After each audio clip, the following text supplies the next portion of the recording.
சில நேரத்தில் பைத்தியம் பிடிக்காமல் இருக்குன்னா இந்த மாதிரி நெட்வொர்க் இல்லாத பிளேஸுக்கு வரணும், மைண்டை ரிலாக்ஸ் பண்ணணும்.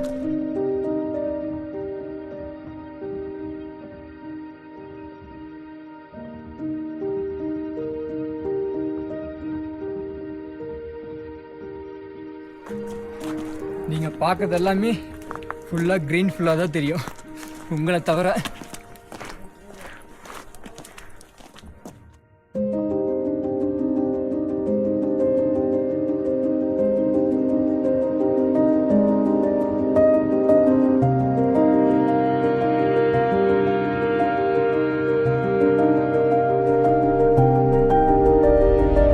இந்த மாதிரி நீங்கள் மரத்தில் பார்க்கும்போது ஒரு ஹாலிவுட் ஃபீல் தரும். அவதார் ஃபீல் தரும். அவதார் அவதார் படத்துலேருந்து பிடிங்க கொண்டு நட்டு வச்ச மாதிரி இருக்கு.